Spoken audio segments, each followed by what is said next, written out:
From the heart of Central Florida, you are listening to the most electrifying show in media.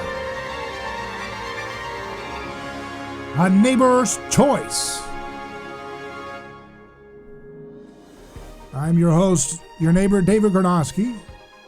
Glad to be with you on this Friday. It's 5 o'clock where I am, and I hope everyone's had a productive week of learning and working and taking care of their family, encouraging their loved ones and friends, and forgiving their enemies and all that good stuff. I'm sure we've been doing it all the time, right? And that's why we join each other each day to unpack the way we live, the way we can understand the news, what we can do to do a better job at being true to ourselves, being true to our neighbors, you know. You can love your neighbor as yourself, or you can destroy your neighbor as you destroy yourself. Which one's it going to be? If you have a self-hatred that motivates your mind and your heart, it'll manifest in a hatred for your neighbor. It'll manifest in a destructive pattern that tears down your neighbor. But if you learn to love yourself, then you'll know how to love your neighbor as yourself. So you first got to learn how to love yourself. And when you do, you won't want to put everybody in a cage for every nonviolent thing you can think of. That's one of the first things you'll learn when you love yourself. Because if you love yourself, you'll know that I wouldn't ever want myself or my child or my spouse or my parent to be in a dungeon around violent people who have been stripped of their humanity through years of violence. I wouldn't want to put anybody in that situation for some kind of victimless, nonviolent choice. And especially wouldn't want to keep them there if there's a new pandemic when people can't socially distance in there and they can't get fresh air, they can't get proper nutrition, they can't get a fair hearing, they can't get accountability for the way they're treated, they get shoved and pushed and then no one is allowed to speak out. They get, you know, I hear the stories all the time because I'm dealing with the people inside this system who are in there for life sometimes for nonviolent crimes. But that's the nature of the brutality of our government and our culture, because it's ultimately a culture problem. If our culture is addicted to violence, if our culture is addicted to socialism and or whatever you want to call it, tyranny, good old-fashioned tyranny is a good word for it. If we're addicted to that kind of stuff, then guess what? That's the way we're going to keep on acting. That's the way we're going to keep on behaving to when we deal with problems. We're going to just keep on using the good old-fashioned bludgeon of top-down solutions, of coercions, of fines. That's just not going to work, though, if we want to get on and move on with life and get going. So joining me now is a investigative journalist. He's a columnist for sites like USA Today. Jim Bovard, how you doing? Hey, doing good. Thanks for having me on. Yeah, and it's great to hear from you again. You're someone you're all over the place. You've got all kinds of stories that you're looking at, and you've been doing it for many years. And I know that it's a rare gem, and I know you know a lot of folks that do this too, but for most people, it's hard to find a journalist who is committed to things that matter when it comes to liberty. You know, it's a lot of journalists, they play fast and loose in a narrative that's always about trying to get their political power or their political ideology in power, as opposed to negating power in general. And I think that's the traditional role of a journalist. And I think you and your writing and opinion work are pretty good at going through that line of frame, you know? Well, thanks. I appreciate that. Yeah, well, journalists are supposed to be a check on power, not a bunch of cheerleaders for politicians. But things aren't like they used to be. Well, that's for sure. But again, at the same time, you had William Randolph Hearst, who was saying, hey, we need to go to fight the Spanish-American War, right? Remember the Maine? So we've always had. Well, yeah, there is. I mean, it's the news media has had a lot of role, cheerleading and paving the way to quite a few wars. There's been a great shortage of skepticism when it comes to war, and here we are 50 years after the invasion of Cambodia and 3 days before the anniversary of Kent State, and I don't think the media is going to pay much attention to it, but, prove me wrong. Well, that's something that I think we have to always be mindful of is now with the decentralization of media, more and more folks can bear witness and be media makers themselves, right? And it's maybe that's not good for folks like you and me who try to be specialists in this trade, but it's good that we can get more citizen journalists and hopefully inculcate an appetite to move past reporting news in a way that just blindly fits it into a partisan lens and really try to get to the meat of the matter. And if people see enough people doing that around them, maybe they'll want to do it too, you know? Well, maybe. I mean, I'm not optimistic. I mean, people don't seem to be doing much reading anymore, and it's much easier to track down independent facts than it was 30 years ago, but most folks seem content with the party lines of the party that they follow. So it's ugly business. Well, let's get into another kind of ugly story. It's kind of a tough story for folks to deal with, you know, matters of people dying and stuff, but it's the story of Duncan Lemp. I'm not as familiar with this story, but I've been seeing a lot of people talking about it, and I know that you, as a journalist, have been following it. Apparently, this is a young man who was killed in a police raid on his house, and he was asleep, right? Yeah, Duncan Lemp was 21 years old. He was sleeping in his parents' house in Potomac, Maryland.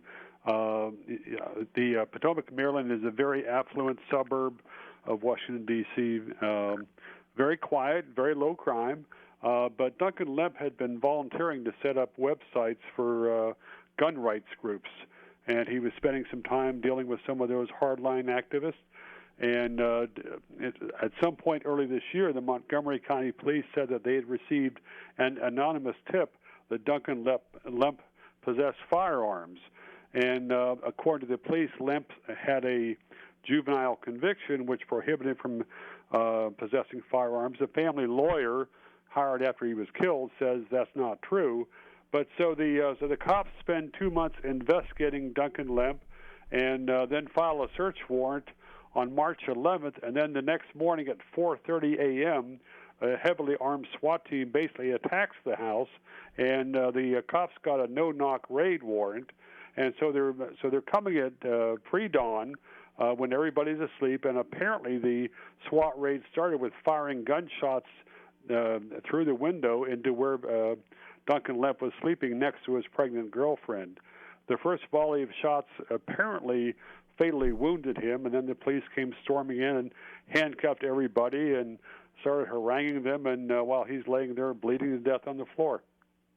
So they did this because of a warrant for a gun in the house? There was a gun in the house? That was what, the cops have put out 3 different versions on why they did the violent raid on the Lemp residence. The first one just mentioned firearms. There was a firearms enforcement raid. A couple of days later, they were saying, it was he was a prohibited person. And then another 3 or 4 days later, the police department issued a really tangled statement that made it sound as if they just kind of were passing through the neighborhood and stopped by to drop off some coffee and donuts. And by the way, it's too bad the guy got killed. But you can read the police statement, the final one, 3 or 4 times, and they don't mention shooting anybody. They don't mention anybody dying. But cops came in, they fired, and they killed somebody. But part of the frustration here, there's a number of frustrations. The state of Maryland is one of the most friendly states for police who kill innocent people. There was a law put in place called the Law Enforcement Officers' Bill of Rights, which is one of those parody titles, because it basically means that cops don't have to answer any questions after they shoot private citizens. Cops can wait 5 or 10 days before they say anything, and police often get to see all the evidence which has come into the police department before they make any statement, so they can tailor their statement to basically cover their backside. This is a complete scandal. It's something that the ACLU has protested. I think the NAACP has protested. This comes into play a lot in Baltimore because cops in Baltimore shoot a lot of innocent people. But cops are almost never held liable because the state politicians here took a lot of money from the police unions and wrote a law that basically lets police shoot people. So was there argument that he was resisting or yelling or something or getting a gun or what's there? He was sleeping. And they say that in He was sleeping at the time that the cops fired their first shots. There's the third and final, the third and most recent statement the police have put out on this is that he was in the same room with a rifle. So there was a rifle in the room, and so you had to kill him, right? It doesn't really make any sense. There's a huge issue here too, because the cops got a warrant and then sealed the affidavits they used to get the warrant, because we don't know what the cops told a local judge to get a no-knock warrant. It's my guess that there was an informant in this case, perhaps multiple informants, who told police things that had the SWAT team terrified before they went in to do the raid, and that's they start shooting before they even knock, apparently. So did he have a history of political statements that were scary or something? Let's hold this thought. We're going to take a quick break. We're speaking with Jim Bovard, USA Today columnist and investigative journalist, talking about the story of Duncan Lemp. Why did he die? Why was he killed? Why is this happening? Let's unpack it more when we continue in just a moment. A lawsuit is a devastating process for families. It can be an emotional roller coaster ride. There is a law firm in Tampa Bay that practices with this in mind. That law firm is Catania & Catania. We know and handle personal injury law for families with care. If it's an auto accident, medical malpractice, nursing home negligence, unsafe working conditions, or motorcycle accidents, the law firm of Catania & Catania will take care of the process worry-free from start to finish. Many victims don't even realize they can claim compensation for their loss until they talk to us. Catania & Catania only represent private individuals. We treat every case as if it's going to trial. Putting families first is more than just a slogan. It's our way of practicing law. It's our commitment to you. Remember, we don't get paid if you don't get paid. So go to CataniaCatania.com, award-winning, over 28 years, and family first. Catania & Catania, personal injury, auto accident, and motorcycle accident attorneys.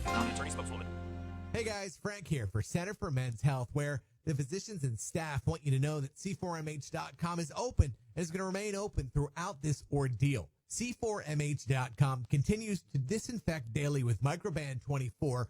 All patients and staff wear masks, and they will provide you with one to keep. C4MH.com now checks your oxygen level, as a low oxygen saturation level is an early symptom of coronavirus. At C4MH.com, it's always been about doing it safely, and now they've stepped it up to the next level. I've been a C4MH.com patient for years, and I know that safety was always their first concern, but I'm amazed at how they responded to this issue. I just learned that C4MH.com has donated 10,000 gloves, dozens of N95 respirators, and hand sanitizers to hospitals. Their donations to hospitals just confirmed that C4MH.com wants frontline healthcare to be safe as well. C4MH.com, the leaders in low T care. If you know anything about NFL or about NCAA basketball or football or NHL or whatever, entertainment television, make sure you make a deposit at betdsi.com. Promo code Bubba100. Again, make a deposit. They've been getting a lot of great response from the Bubba Army. Make your deposit using promo code Bubba100. It's simple. Go to betdsi.com. Promo code Bubba100. Sign up with the Bubba100 code and make that deposit and get your bonus, plus have some fun at the safest wagering site available. Fast, on-time paying their winnings out, incredibly mobile-friendly. And if you haven't already signed up, then go now. Make your deposit at betdsi.com. Promo code Bubba100. Bubba100 gets you a special bonus and gets you in the game. Again, www.betdsi.com, and at the promo code portion, Bubba100. Bubba100. Thank you.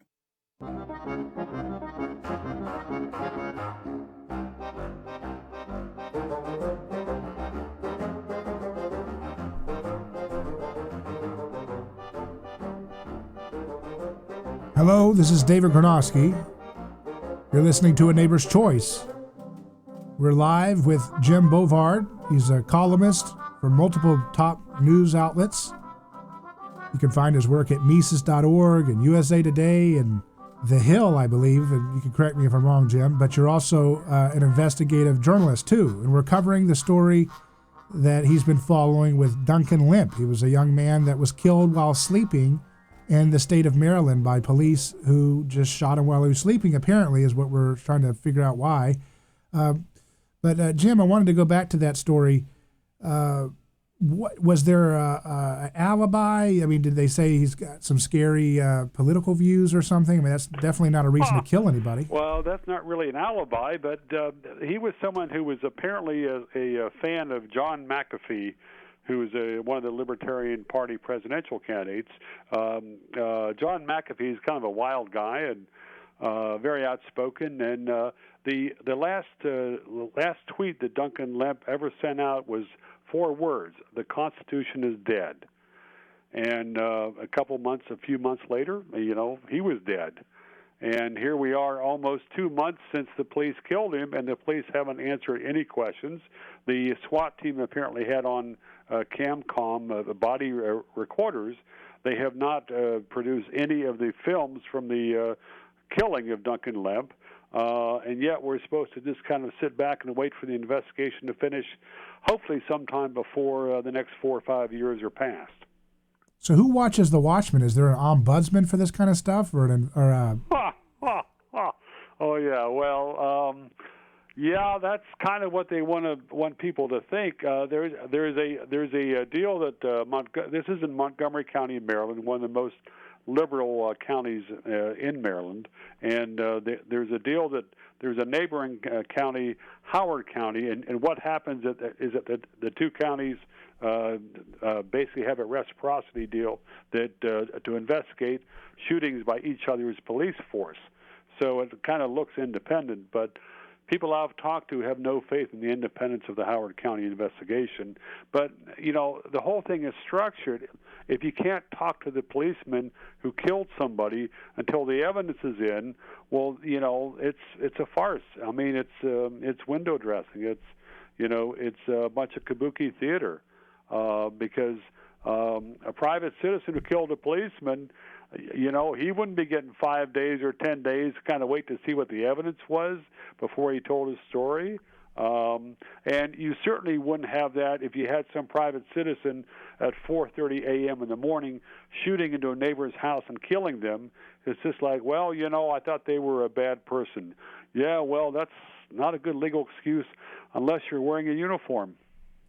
Why would someone want to shoot someone who's sleeping? who was the informant, or is there any clues about what they were saying he was doing? Was he trying to plan a insurrection or something, or what was the allegation?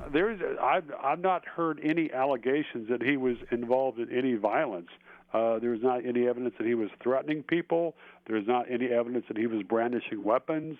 There's not any evidence that he was tied to any kind of violent effort. But, there's a long history of people being informants, especially in some of the groups that are outspokenly anti-government. It goes back to the 1960s. Back in the anti-war movement, there was a saying that the person who's a government informant is a person who's trying to persuade everybody else to break the law. Yeah. So I don't know if that was a factor here, and it's certainly possible that that there was not an informant in any of these groups. But Duncan Lemp was outspoken online, and the government pays a lot of money to some of these informants, and some of these informants have their own criminal convictions, which they're working off in a plea bargain, so they bring in somebody else's scalp. So. But that might not have happened here. It's possible that the government has other evidence that they use to justify turning a search warrant into a death warrant. Yeah, I don't understand what goes in someone's mind that wants to shoot someone while sleeping. I just can't even process how that happens. I'm trying to be polite here. It's a struggle. I don't know. I am very curious what the SWAT team was told before the raid, because it did not, from everything I've heard about how the raid went down, it did not seem as if they were trying to do a search or even to capture him. I mean, if you go in by starting to shoot, I mean, it's sort of like it's the same kind of thing the ATF did at Waco, where they go charging in an open fire before they knock and announce. Knock and announce goes back to 400 years in English common law, and it was the habit in this country before the war on drugs. So the war on drugs really destroyed a lot of the civilized law and order of Western society, didn't it? Well, it certainly made it a lot worse. I mean, and you have all these SWAT teams. The state of Maryland has had horrendous SWAT team abuses.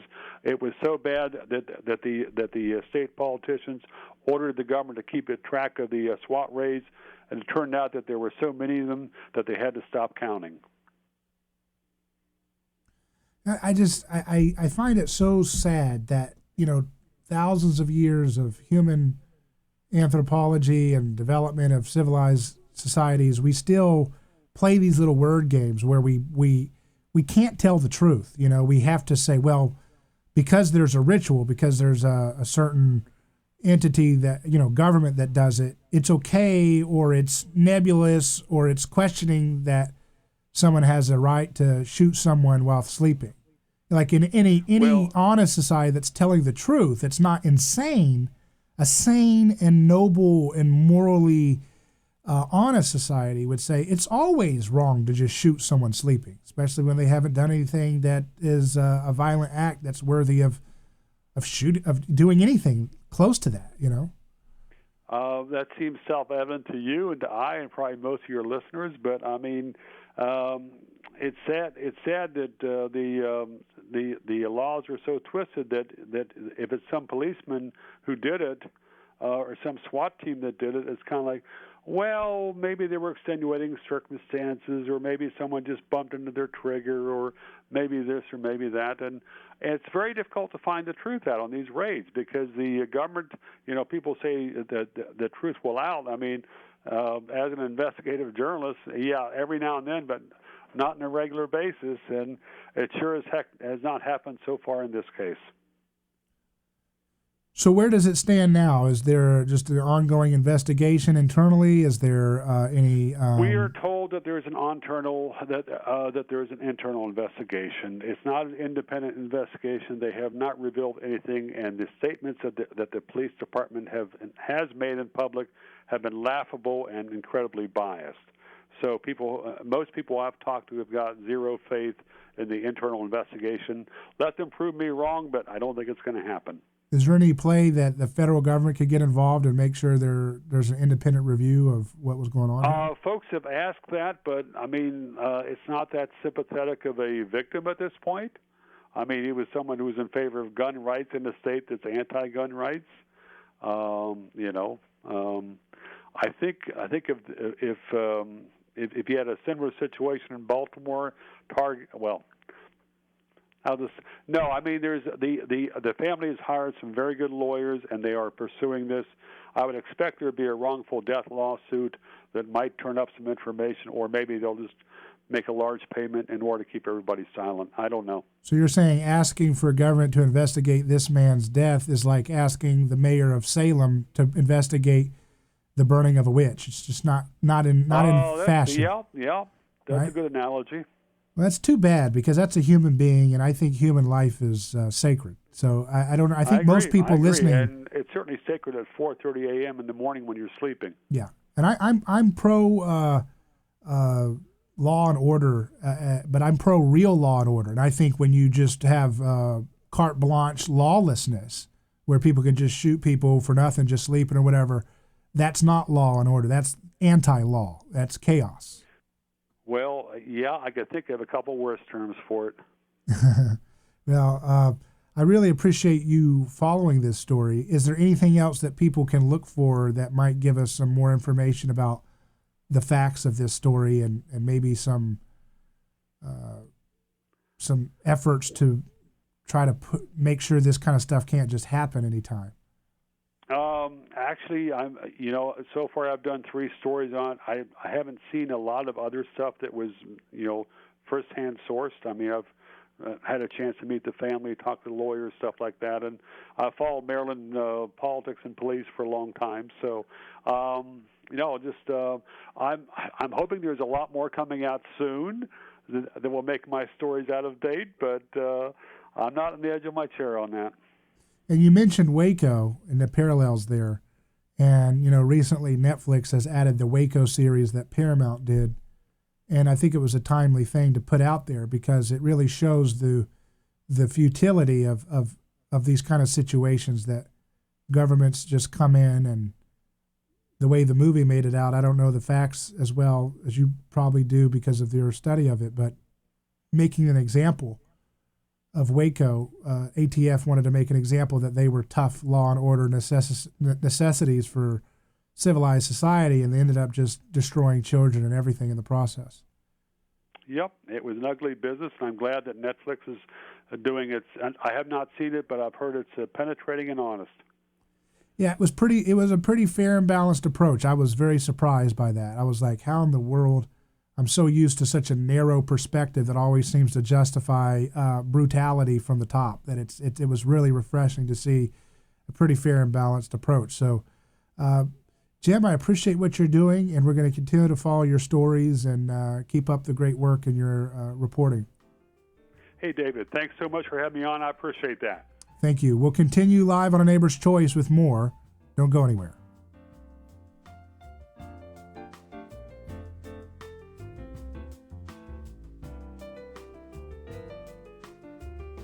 A lawsuit is a devastating process for families. It can be an emotional roller coaster ride. There is a law firm in Tampa Bay that practices with this in mind. That law firm is Catania and Catania.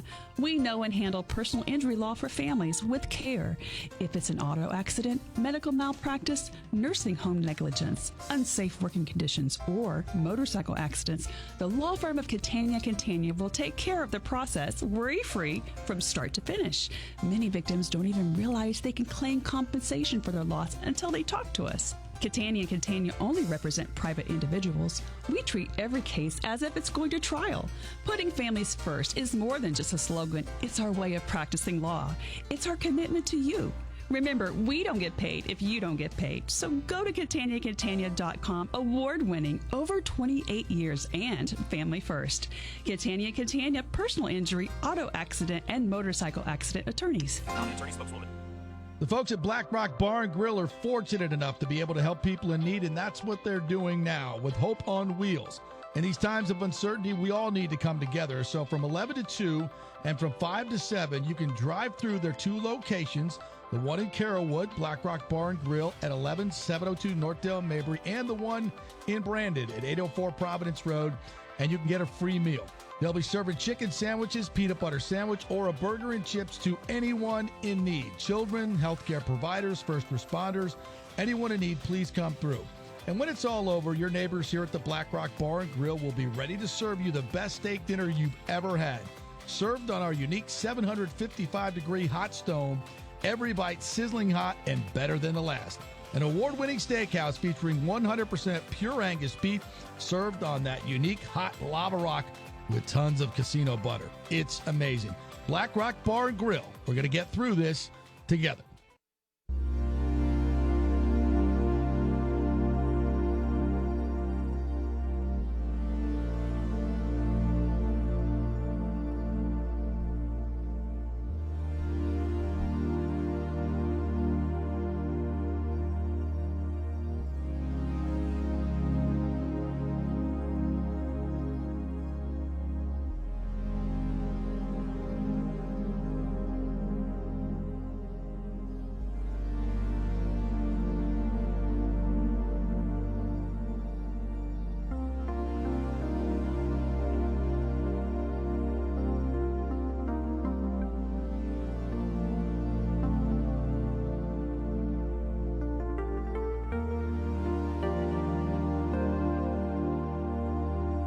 The governor of New Mexico, according to the Associated Press, invoked the state's Riot Control Act today as she sealed off all roads to non-essential traffic in the city of Gallup to help control a surging coronavirus outbreak in the former trading post city on the outskirts of the Navajo Nation.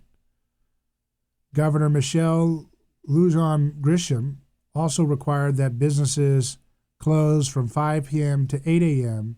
in the city of about 70,000 people. So I guess they're blocking off the roads. It's going to be a total blockout. I can't believe that this is America, that we're in this situation, that people are just kind of seeing this thing roll through. And we have to, tell the truth about what we see here and not allow a narrow, bigoted perspective to shut down all conversation about the kind of actions that we're seeing that are shocking and different from anything we've ever seen in a free and law and order-based society. Meanwhile, Attorney General Bill Barr says time to start rolling back restrictions.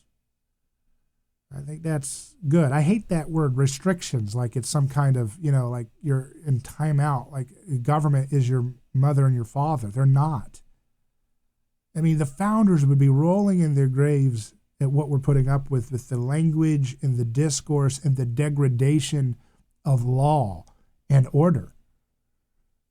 We need law and order, but law and order needs to be, it needs to be based on skin in the game. It needs to be something that is consistent across the board, that can't be changed on a whim. A lot of the folks that are being tallied as dying from this virus, we are finding out, are tallied because they died with it, not necessarily because of it. So they're very old or very ill. They have multiple different things that are draining the body of life force to the point of death. And various issues, pneumonia or other illnesses, are just pushing the person to death. And the virus is just one factor. It's not necessarily the direct cause of death. And yet those folks are getting put up in the tally of the numbers they're reporting. And every death is sacred. Every death matters. No one should die. But if we're going to say that with clarity in this country, then we have to start telling the truth about what's causing people to have such fragile immune systems. And what's causing it is insulin resistance, is years and years of inflammatory foods and lifestyle choices. And it's obvious that we've been telling people in society for some time to moderate, don't smoke, right? Stay away from smoking and drugs and that kind of thing. And to a lesser extent, people know not to, abuse alcohol. But by and large, our government continues to not level with the American people, with our neighbors here around us, about the failure of single-payer nutrition, the food pyramid or food guidelines, but not just the guidelines, but the way the government at every level uses its funding through grants and subsidies of food companies to push us towards cheap, expedient food options that are highly subsidized by us without our permission, without our consent. We don't get to opt out. If you don't eat grains, you don't get to opt out of, you're going to take off on my tax bill or my inflation bill. You can't do that. You're going to take that part off that I'm not eating grains or sugar or corn, so why should I, have to pay for that? You don't get to have that say. Of course not. Of course they're pro-choice though, right? Yeah, they're the same politicians that subsidize big carbohydrate foods, big grains and big plants.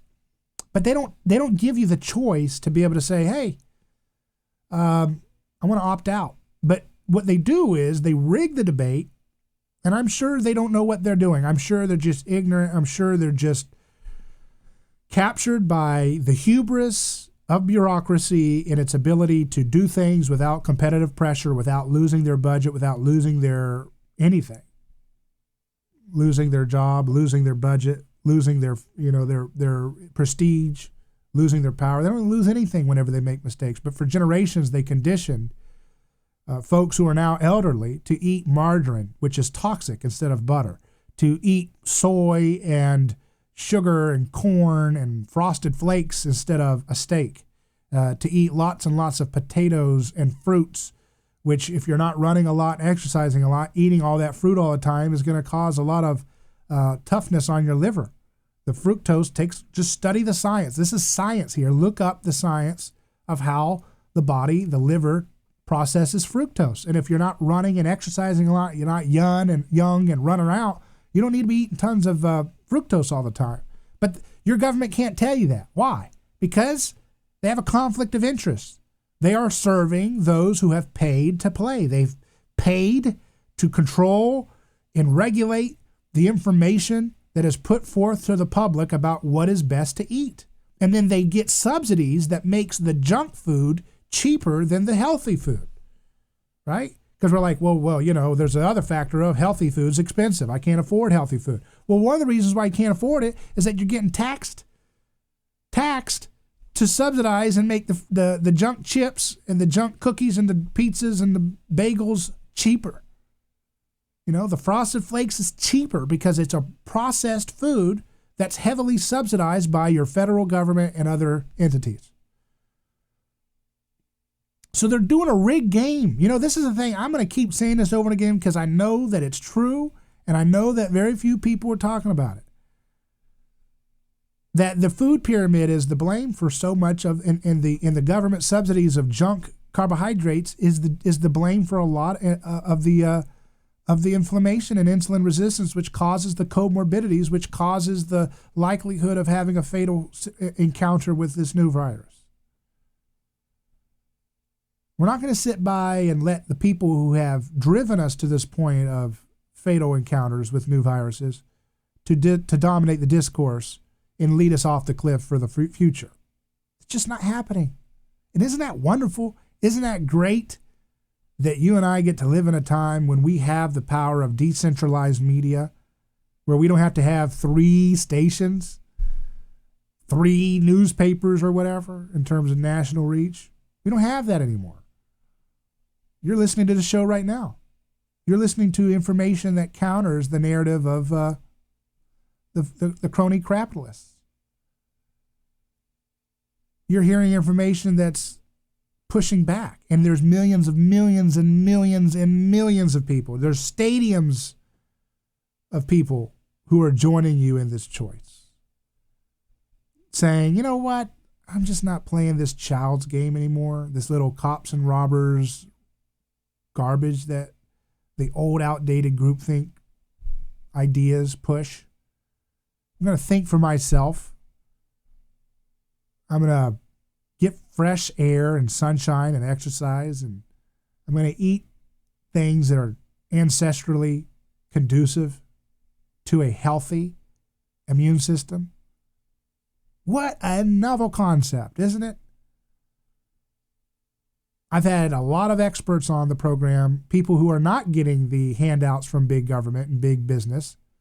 People like Dr. Mary Newport, people like Dr. Paul Saladino, Dr. Ken Berry, Dr. Thomas Seyfried, Dr. Dominique D'Agostino at the University of South Florida. For those of us listening in Tampa and St. Pete who know about University of South Florida. So many of these folks who are like voices in the wilderness, saying what's right, showing the data where it's going, they need to be heard. And you and I will share that voice. And as we do that, we can do a better thing for our families. We can build a more family-friendly atmosphere. We can build a family-friendly future for those who come after us. Isn't that exciting to think about the task at hand that every generation has to face, which is to build liberty, to build freedom, to build loving, healthy environments for families, rather than to shrink into the shriveling state of fear. What a wonderful opportunity we have to make the choice to leave something better. Take the time you have on this earth to renew your mind, to walk away from bad ideas, to walk away from peer pressure of conformity, and to empower those around you, to serve those around you with the truth with grace, with confidence that there is truth.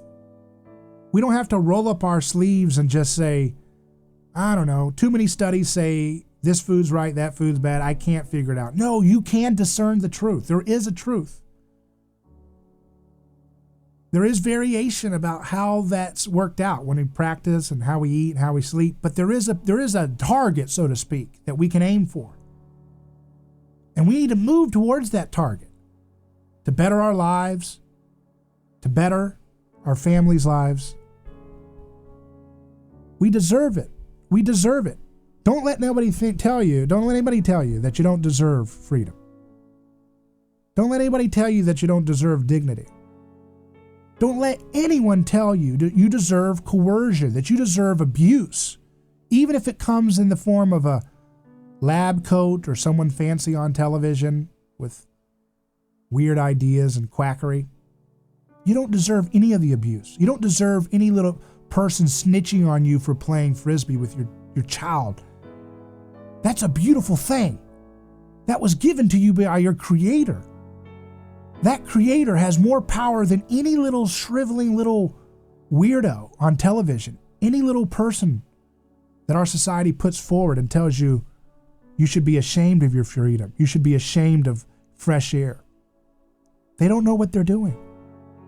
They don't know what they're doing, but we do, and we have to. If we don't, we have to wake up. I'm David Gornoski. You're listening to A Neighbor's Choice.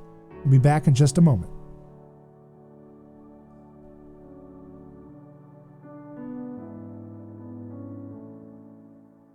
A lawsuit is a devastating process for families. It can be an emotional roller coaster ride. There is a law firm in Tampa Bay that practices with this in mind. That law firm is Catania & Catania. We know and handle personal injury law for families with care. If it's an auto accident, medical malpractice, nursing home negligence, unsafe working conditions, or motorcycle accidents, the law firm of Catania & Catania will take care of the process worry-free from start to finish. Many victims don't even realize they can claim compensation for their loss until they talk to us. Catania & Catania only represent private individuals. We treat every case as if it's going to trial. Putting families first is more than just a slogan. It's our way of practicing law. It's our commitment to you. Remember, we don't get paid if you don't get paid. So go to CataniaCatania.com, award-winning, over 28 years, and family first. Catania & Catania, personal injury, auto accident, and motorcycle accident attorneys. Attorney spokeswoman. Hi, this is Richard Card, Al from TV's Home Improvement. I know a thing or two about cordless power tools. They let you work anywhere and help you get lots of projects done all over the house because they're powered by rechargeable batteries, which, by the way, can be recharged thousands of times. Eventually, though, a rechargeable battery just won't hold a charge. You're going to need a new one. But do you know what to do with the old one? Easy. Recycle it. That's right. Old rechargeable batteries can and should be recycled. It's easy, it's free, and it helps protect the environment. Home improvement centers, hardware stores, and retailers everywhere are participating in the nonprofit nationwide Call to Recycle program. To find a rechargeable battery collection site near you, call 877-2RECYCLE or visit us online at calltorecycle.org. Together, we can protect the environment by recycling old rechargeable batteries. Please answer the call to recycle. Many calls, many clicks, and yet just one call to 1-888-693-NDEP or one click to www.yourdiabetesinfo.org gets you the free diabetes information you need. The National Diabetes Education Program makes it easier than ever. Get free information on living with diabetes, tips to prevent or delay type 2 diabetes, and how to help loved ones manage the disease. Just one call to 1-888-693-NDEP. Just one click to www.yourdiabetesinfo.org. One call, one click. The National Diabetes Education Program, your source for free diabetes information.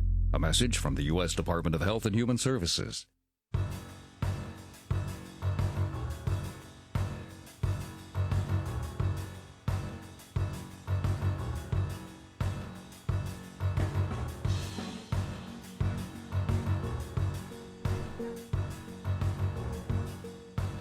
Hi, David Gornoski here. You're listening to A Neighbor's Choice.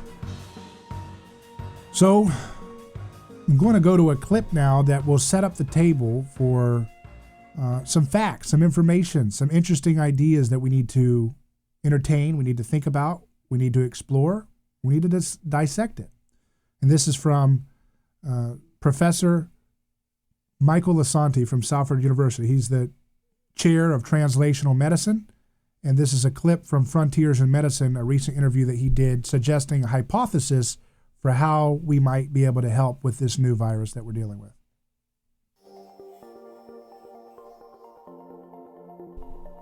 Cells, as they get older, they stop proliferating, and this is called replicative senescence. One way that lungs of older people that are undergoing senescence differ is it appears that there are upper regulation of senescence markers, two of which are CD26 and also ACE2, both of which are actually markers that define the host receptor for the COVID-19 virus.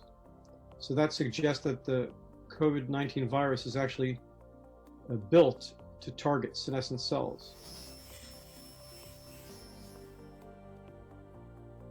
The way that this could be linked to the fatalities in older patients is that older patients would have more senescent cells, and these cells would have more host receptors, so they would be more susceptible to viral infection.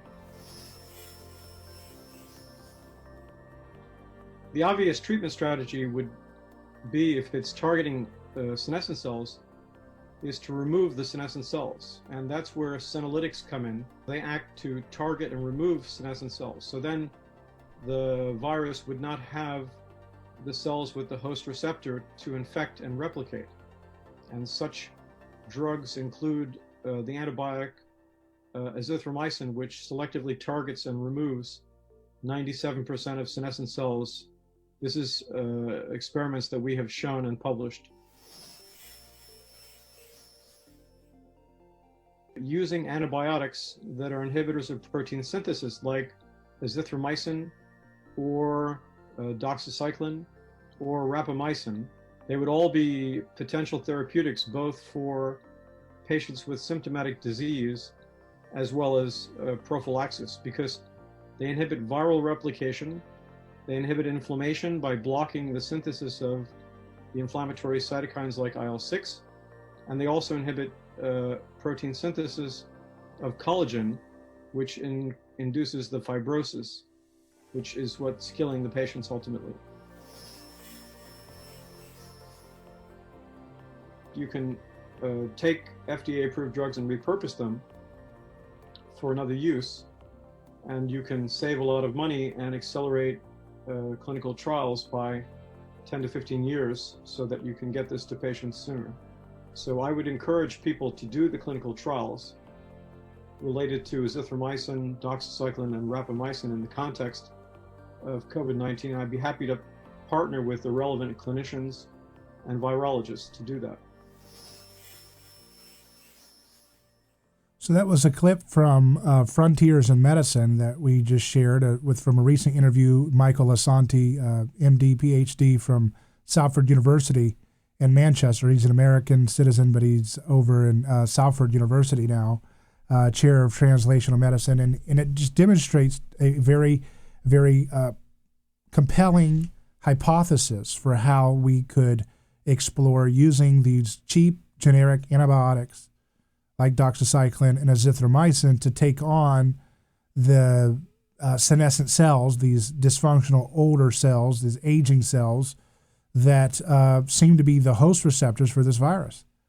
And Frontiers in Medicine, the Science Journal, published an interview, but I have my own interview that you can find by going to aneighborschoice.com or YouTube, David Gornoski, and you have to scroll through it. But if you search for it, you won't find it because YouTube thinks that information that the man just shared is not worth allowing it to be found when you see my interview with him. So that's the kind of humanitarianism that the YouTube poor fellas, they just don't know what they're doing. They can't. I think they really tell themselves, humans are very good at believing their own lies, right? Their own BS.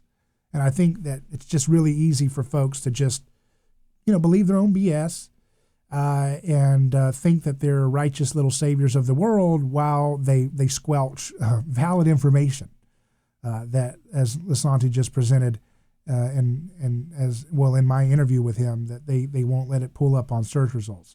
But nevertheless, Newsmax and Daily Caller and Town Hall Finance and a bunch of other sites have been very good at publishing my work, my columns, which gets this information out. So we're going to get the truth out there one way or another, folks. And that's what it's all about. That's the fight. Everybody grows up with the story of David versus Goliath. And I can play both guys in a one-man play if I had to. But what we have to realize is that kind of eternal fight to take on the dragon, to take on the Goliaths, that's the timeless story that really resonates with human beings at a deep, deep, deep subconscious level, if you want to call it that. And that's the story that we're engaged in too. I mean, there's a reason why, more modern movies like the original Star Wars series resonated with people so well, is because it's something in us that we love to see the Empire, the villains that want to control the whole galaxy, be beaten by the underdogs that want to have freedom. That's in everybody. Everybody wants that. Now, you can get socially conditioned to convince yourself you don't love freedom. That Aesop's fable of the fat dog versus the skinny wolf, and fat dog tells him basically, come on over to my master's house. You'll have plenty of kibbles and bits. You'll have plenty of slop, and you won't have to worry about starving again. But the wolf chooses lean freedom, and I don't think those are actually the choices we have in front of us. It's funny because I actually think that that lean freedom is not the right direction. You actually get abundance with freedom, right? You actually starve when you hand yourself over to tyranny, when you trade your God-given freedom for a bowl of sloppy porridge. That's what's really at stake. Freedom gives us the prosperity. Freedom is what lifts up the human mind. Freedom is what inspires the soul to write the greatest poetry. The yearning for freedom, the yearning for beauty, the yearning for life and vitality. That's what stirs our spirits the most. In all the darkness and all the gulags of history, you have the human spirit yearning for freedom, yearning for beauty, and that's the story we'll continue to tell together.